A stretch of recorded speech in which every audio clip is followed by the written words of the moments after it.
नमस्कार किसान भाइयों, आपका बहुत बहुत स्वागत है आपके अपने YouTube चैनल टेक्निकल एग्रीकल्चर में। किसान भाइयों, धान हमारी प्रमुख फसलों में से एक है, लेकिन अच्छी पैदावार लेने के रास्ते में सबसे बड़ी चुनौती आती है धान में लगने वाले रोगों और कीटों की। अक्सर किसान भाई सही समय पर रोग की पहचान नहीं कर पाते और गलत दवाइयों पर खर्चा कर देते हैं, जिससे लागत भी बढ़ती है और पैदावार भी घट जाती है। तो आज के इस वीडियो के माध्यम से हम आपको धान में लगने वाले सभी मुख्य रोगों और कीटों के बारे में विस्तार से बताएंगे। हम जानेंगे कि धान में कौन कौन से रोग लगते हैं, उनकी सही पहचान क्या है और उनको कंट्रोल करने के लिए कौन सी दवाई और कौन सी खाद का प्रयोग कब और कितनी मात्रा में करना है। किसान भाइयों, एक बात का विशेष ध्यान रखें। धान की फसल में अधिकतर रोग 50 से 75 दिन के बीच में ही लगते हैं। कुछ जगहों पर यह समय 50 से 80 दिन का भी होता है। यह वो सबसे नाजुक समय है जब हमारी फसल गबोट अवस्था में होती है और बालियां निकलने की तैयारी करती है। इसी समय रोगों और कीटों का प्रकोप सबसे ज्यादा होता है। अगर हमने इस समय को बचा लिया तो समझिए धान की बम्पर पैदावार पक्की है। तो चलिए बिना किसी देरी के शुरू करते हैं और एक एक करके धान के सभी दुश्मनों को पहचानते हैं और उनके सफाई का उपाय जानते हैं। सबसे पहले बात करते हैं उन रोगों की जो फंगस या फफूंद के कारण फैलते हैं। 1. शीत ब्लाइट। शीत ब्लाइट किसानों के बीच सबसे आम और खतरनाक रोगों में से एक है शीत ब्लाइट। इस रोग की शुरुआत पौधे के तने पर पानी की सतह के ठीक ऊपर से होती है। यहां आपको हरे भूरे रंग के अंडाकार धब्बे दिखाई देंगे। धीरे धीरे ये धब्बे ऊपर की ओर बढ़ते हैं और आपस में मिलकर सांप की केंचुली जैसे बड़े बड़े निशान बना लेते हैं। ज्यादा प्रकोप होने पर पत्तियां सूख जाती हैं और पौधा कमजोर होकर गिर जाता है, जिससे दानों में भराव नहीं हो पाता। यह रोग अधिक नमी, गर्मी और जब खेत में यूरिया का इस्तेमाल ज्यादा हो जाता है तब तेजी से फैलता है। इसकी रोकथाम के लिए शुरुआती लक्षण दिखने पर आप हेक्साकोनाजोल 5% एसएससी की 400 मिली मात्रा प्रति एकड़ के हिसाब से छिड़काव कर सकते हैं। अगर प्रकोप ज्यादा है तो आप एजॉक्सिस्ट्रोबिन 18.2% पर्ल पल्स, डाइफेनोकोनाजोल 11.4% एसएससी की 200 मिली मात्रा प्रति एकड़ में स्प्रे करें। इसके अलावा टेबुकोनाजोल 50% प्लस ट्राइफ्लॉक्सिस्ट्रोबिन 250% डब्ल्यूजी की 100 ग्राम मात्रा प्रति एकड़ भी बहुत शानदार परिणाम देती है। 2.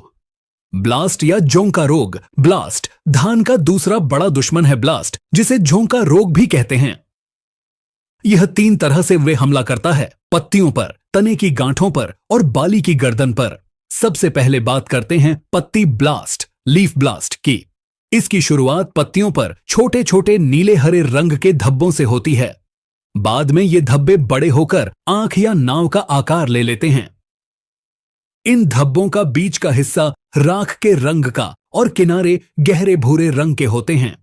ज्यादा प्रकोप होने पर ये धब्बे आपस में मिलकर पूरी पत्ती को सुखा देते हैं, जिससे पौधे की भोजन बनाने की प्रक्रिया रुक जाती है और वह कमजोर हो जाता है। दूसरा है गांठ ब्लास्ट, नोड ब्लास्ट। इसमें तने की गांठें काली होकर सड़ जाती हैं और पौधा हवा चलने पर वहीं से टूटकर गिर जाता है। और तीसरा और सबसे खतरनाक है गर्दन तोड़ ब्लास्ट, नेक ब्लास्ट। इसमें बाली की गर्दन वाली जगह काली होकर सड़ जाती है और पूरी तरह कमजोर हो जाती है। इससे बालियों तक भोजन और पानी नहीं पहुंचता, जिसके कारण बालियों में दाना नहीं भरता और वे खाली रहकर सफेद हो जाती हैं। ऐसी बालियां सीधी खड़ी रहती हैं और खींचने पर आसानी से टूट जाती हैं। ब्लास्ट रोग मौसम में अचानक बदलाव, रात में ओस गिरना और नाइट्रोजन यानी यूरिया के अत्यधिक उपयोग से फैलता है। इसके नियंत्रण के लिए सबसे असरदार दवाइयों में से एक है आइसोप्रोथियोलिन 40% ईसी, जिसकी 300 मिली मात्रा प्रति एकड़ इस्तेमाल करें। इसके अलावा आप टेबुकोनाजोल प्लस ट्राइफ्लॉक्सिस्ट्रोबिन का 100 ग्राम प्रति एकड़ छिड़काव भी कर सकते हैं। यह गर्दन तोड़ के लिए बहुत प्रभावी है। 3. भूरा धब्बा रोग, ब्राउन स्पॉट। यह रोग उन खेतों में ज्यादा लगता है जहां मिट्टी कमजोर होती है या उसमें पोषक तत्वों की कमी होती है। इसकी पहचान है पत्तियों पर बनने वाले छोटे छोटे गोल तिल के जैसे गहरे भूरे धब्बे। इन धब्बों के चारों ओर एक हल्का पीला घेरा भी बन जाता है। ज्यादा प्रकोप होने पर ये धब्बे आपस में मिलकर पत्तियों को सुखा देते हैं। इसका असर दानों पर भी पड़ता है, जिससे उन पर काले धब्बे बन जाते हैं और गुणवत्ता खराब हो जाती है। इसकी रोकथाम के लिए सबसे पहले खेत में पोटाश और जिंक जैसे पोषक तत्वों की कमी को पूरा करें। दवाई के तौर पर आप शुरुआती अवस्था में मैनकोजेब 77% WP की 500 ग्राम मात्रा का छिड़काव कर सकते हैं। रोग बढ़ने पर प्रोपिकोनाजोल 25% EC की 200 मिली मात्रा प्रति एकड़ का छिड़काव करें। 4. हल्दिया रोग या कड़ुआ बाली, फॉल्स स्मट।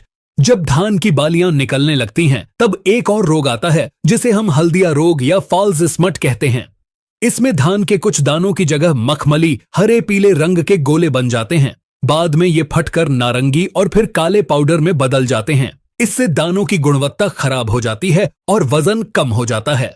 यह रोग भी बारिश वाले मौसम और हवा में ज्यादा नमी होने पर फैलता है।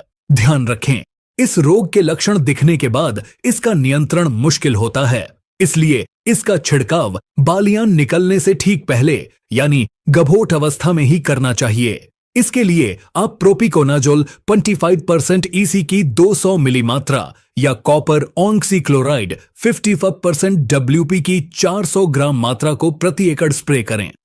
अब बात करते हैं बैक्टीरिया और वायरस से होने वाले रोगों की। 5. Bacterial leaf blight BLB। किसान भाइयों, यह एक जीवाणु यानी बैक्टीरिया से होने वाला रोग है, इसलिए इस पर फफूंदनाशक दवाएं काम नहीं करती। इसमें पत्तियां नोक की तरफ से या किनारों से सूखना शुरू होती हैं। ये सूखी हुई धारियां लहरदार होती हैं। सुबह के समय आप देखेंगे कि पत्तियों की नोक पर पीला चिपचिपा पदार्थ लगा होता है, जो सूखकर पपद्धी बन जाता है। इसके नियंत्रण के लिए स्ट्रेप्टोसाइक्लिन की 6 ग्राम मात्रा को 400 ग्राम कॉपर ऑक्सीक्लोराइड के साथ मिलाकर 150 से 200 लीटर पानी में प्रति एकड़ छिड़काव करें। इस रोग के लक्षण दिखने पर खेत में यूरिया का प्रयोग तुरंत रोक दें। एक महत्वपूर्ण स्पष्टीकरण, ब्लाइट रोग का भ्रम। अब एक बहुत ही महत्वपूर्ण जानकारी पर ध्यान देते हैं। कई किसान भाई ब्लाइट या झुलसा रोग के बारे में पूछते हैं, जैसे कि अर्ली ब्लाइट और लेट ब्लाइट। यहां यह जानना बहुत जरूरी है कि अर्ली ब्लाइट यानी अगेती झुलसा और लेट ब्लाइट यानी पछेती झुलसा, यह दोनों रोग मुख्य रूप से आलू और टमाटर जैसी सब्जियों की फसलों में लगते हैं। इन रोगों का धान की फसल से कोई संबंध नहीं है। अक्सर धान की पत्तियों के सूखने या उन पर धब्बे बनने को किसान भाई झुलसा समझ लेते हैं।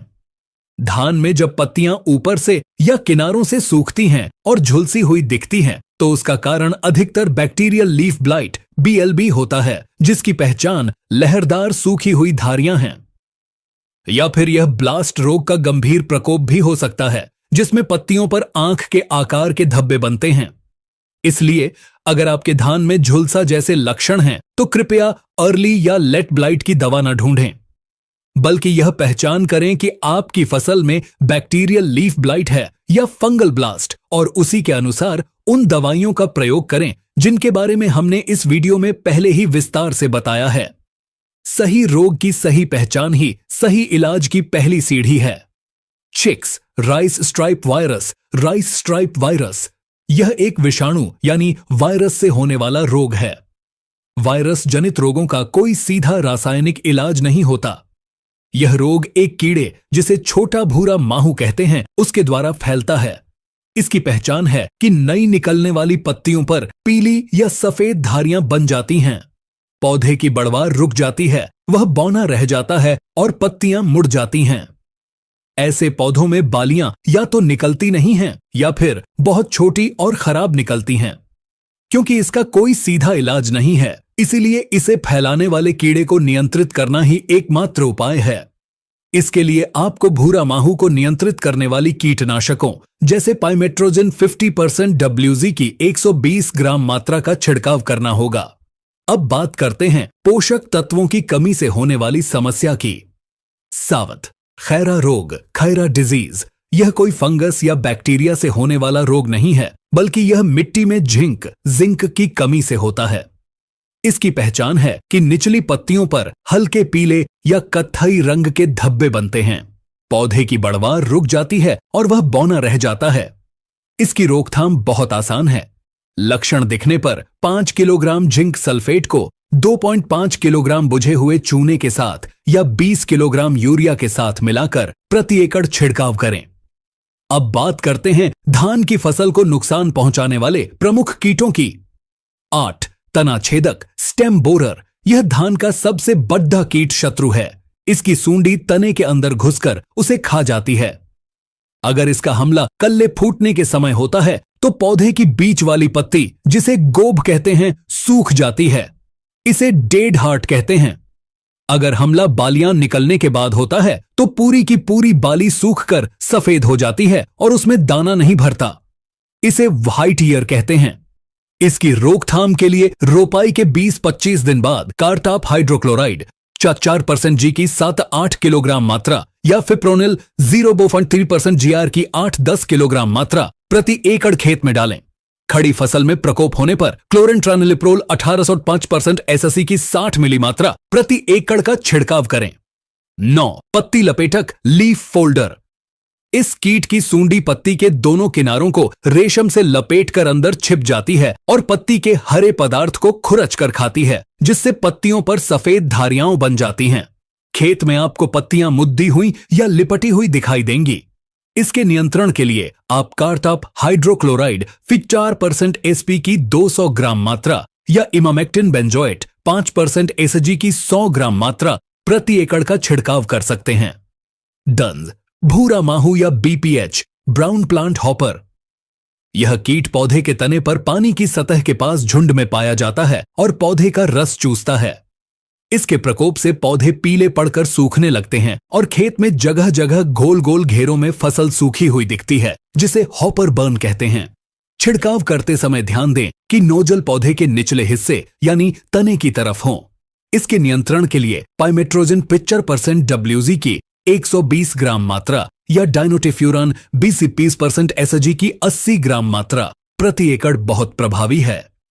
11 बाली काटने वाली सुंडी या इल्ली ईयर कटिंग कैटरपिलर। किसान भाइयों, जब बालियां निकल आती हैं और उनमें दाना भरने लगता है, उस समय कुछ इल्लियों या सुंडियों का प्रकोप भी होता है। इन्हें आर्मी वर्म या बाली काटने वाली सुंडी कहते हैं।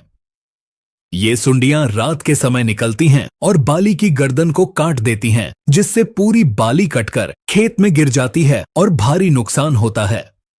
दिन में ये मिट्टी की दरारों में छिपी रहती हैं। इसकी पहचान के लिए खेत में कटी हुई बालियों को देखें। अगर ऐसा नुकसान दिख रहा है तो तुरंत उपाय करें। इसके नियंत्रण के लिए शाम के समय इमामेक्टिन बेंजोएट 5% SG की 100 ग्राम मात्रा या क्लोरेंट्रानिलिप्रोल 1805% SSE की 60 मिली मात्रा प्रति एकड़ का छिड़काव करें। यह थी धान की फसल में लगने वाले प्रमुख रोगों और कीटों की A to Z जानकारी। हमने हर रोग और कीट की पहचान, उनके आने का समय और उनके रासायनिक व जैविक नियंत्रण के बारे में विस्तार से जाना। हमें पूरी उम्मीद है कि इस वीडियो में दी गई जानकारी आपके काम आएगी और आप इन सभी उपायों को अपनाकर अपनी धान की फसल को रोगों और कीटों से सुरक्षित रख पाएंगे, जिससे आपको निश्चित ही एक बम्पर पैदावार मिलेगी। अगर आपको हमारी यह मेहनत और यह जानकारी पसंद आई हो तो कृपया इस वीडियो को एक लाइक जरूर करें। आपके एक लाइक से हमारा हौसला बहुत बढ़ता है। और इस वीडियो को दूसरे किसान भाइयों के साथ व्हाट्सएप और फेसबुक पर शेयर करना बिल्कुल न भूलें, ताकि यह महत्वपूर्ण जानकारी ज्यादा से ज्यादा लोगों तक पहुंच सके और वे भी इसका लाभ उठा सकें। आपके मन में धान की फसल से जुड़ा कोई भी सवाल हो या आप किसी और फसल पर वीडियो चाहते हैं तो अपनी राय हमें नीचे कमेंट करके जरूर बताएं। हम आपके हर कमेंट को पढ़ते हैं और जवाब देने की पूरी कोशिश करते हैं। और सबसे जरूरी बात, अगर आप हमारे चैनल टेक्निकल एग्रीकल्चर पर नए हैं या अभी तक चैनल को सब्सक्राइब नहीं किया है तो चैनल को अभी सब्सक्राइब कर लें और पास वाली घंटी बेल आइकॉन को दबाकर ऑल पर सेट कर दें, ताकि हमारी आने वाली हर खेती बाड़ी से जुड़ी नई वीडियो की जानकारी आपको सबसे पहले मिल सके। मिलते हैं अगली वीडियो में एक और नई और उपयोगी जानकारी के साथ। तब तक के लिए स्वस्थ रहिए और अपनी फसलों का ध्यान रखिए। धन्यवाद। डिस्क्लेमर: यह वीडियो केवल शैक्षिक और सूचनात्मक उद्देश्य के लिए बनाया गया है। किसी भी कीटनाशक या फफूंदनाशक का उपयोग करने से पहले पैकेट पर दिए गए निर्देशों को ध्यान से पढ़ें। किसी भी दवाई का प्रयोग अपनी मिट्टी, पानी और स्थानीय परिस्थितियों के अनुसार करें। किसी भी संदेह की स्थिति में अपने नजदीकी कृषि विशेषज्ञ या कृषि विज्ञान केंद्र से सलाह अवश्य लें। हमारा चैनल किसी भी कंपनी का प्रचार नहीं करता है।